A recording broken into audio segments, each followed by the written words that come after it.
these people had one thing in common.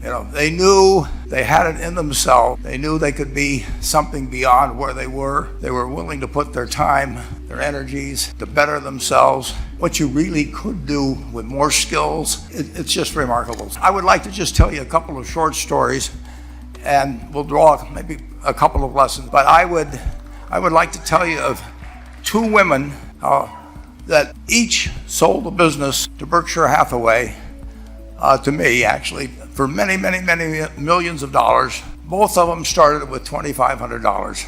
By a coincidence, it was the exact same amount. It was everything they had in the world. And one of them was a woman who landed in Seattle in 1917, couldn't speak a word of English, had a tag around her neck.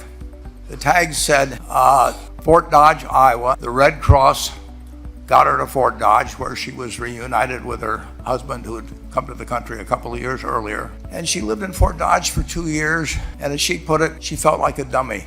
She couldn't pick up the language. She couldn't learn a word. And so she and her husband decided to move to Omaha. So they came to Omaha in 1919, and there she found a small colony of Russian Jews, so she started feeling more at home. And then as her oldest daughter went to school, she would come home, this daughter, Frances, and she would teach her mother the words she'd learned in school that day. And this woman, Rose Blum, spent 20 years saving money, bringing first her siblings over, her mother and father, $50 at a time. She sold used clothing to do it. She had 4 children during this period, and by 1937, after 20 years, she'd saved $2,500.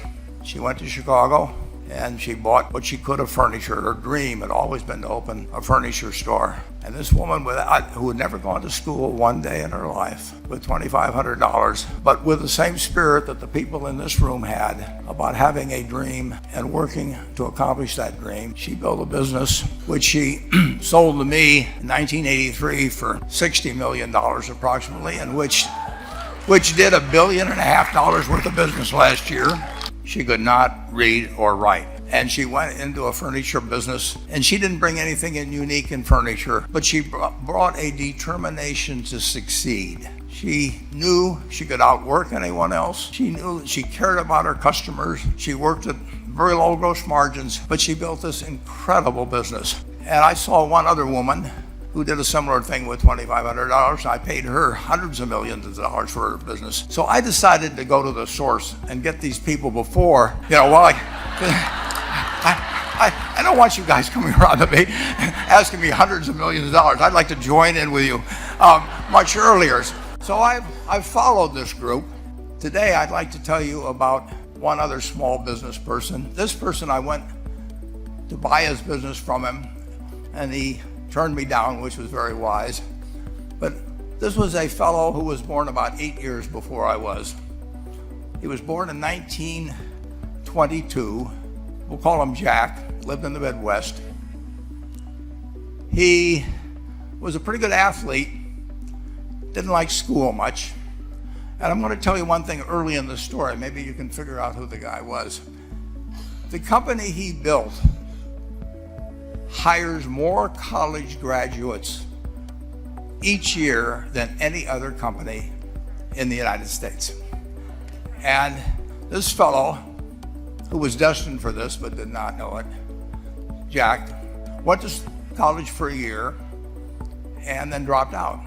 He really wasn't that interested in school. And the year he dropped out was 1941. And when the United States became under attack, he went down to the Army Air Force recruiting station, volunteered, and they turned him down because he had hay fever. So he went over to the Navy and again volunteered, and they took him. They put him on an aircraft carrier.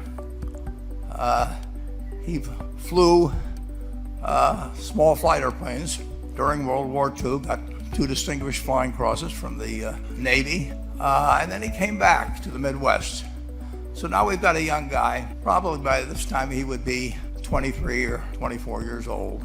And the interesting thing is, he got back to the Midwest, and he actually kind of went from one job to another for a short period or not such a short period of time. And he finally became a used car salesman at a Cadillac dealership in St. Louis, Missouri. And at age 35, having moved up in the organization, the sales organization, he said to his boss, could I go into car leasing business with you?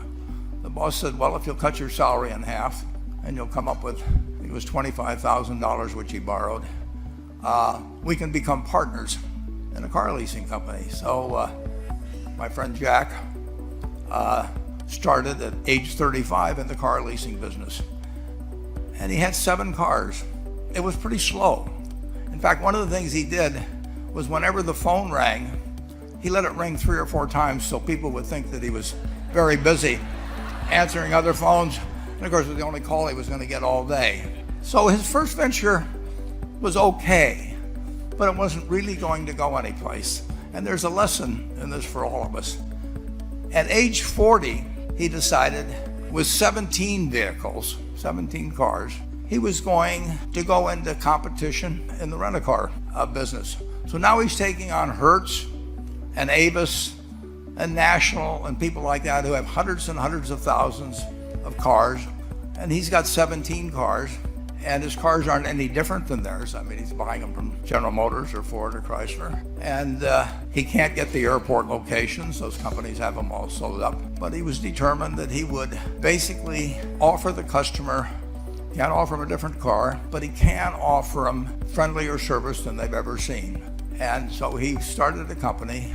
He named it after the battleship that he'd flown from in the Pacific, which was the USS Enterprise. And he died about a year and a half ago. But when he died, his rent-a-car company, starting with those 17 cars, was worth more than Hertz and Avis and all the rest of the rental cars put together. The man's name was Jack Taylor, and his son, Andy Taylor, is a good friend of mine, runs the business now. A grandchild is in the business. There'll probably be a 4th generation along the line. So this man in the United States, he didn't invent artificial intelligence. You know, he didn't do anything that, just like Mrs. B selling furniture, I mean, that any one of us could have entered those businesses. But he lived by the creed, basically, of delighting his customers and working with people and establishing the relationship with them so that they in turn would want to delight the customers. He couldn't go out there and take care of every rental car possibility, but he learned how to project himself and his attitude toward his fellow man and his desire, to make a friend out of every customer. He managed to take very ordinary cars and turn them into this extraordinary business from virtually nothing. And it illustrates several points.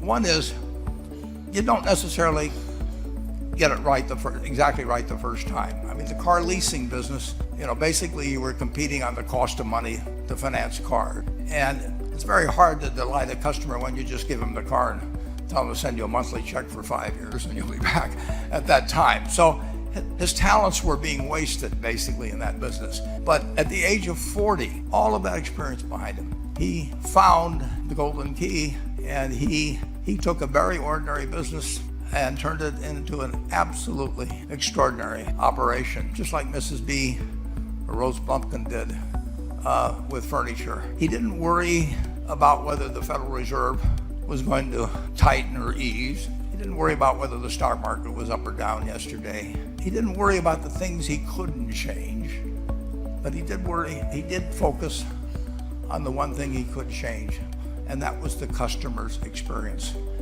And I have seen the one that got away, Enterprise. How did you find this? What do you think why these two are more successful according to Warren Buffett? Please let us know in the comment section, and thank you for watching.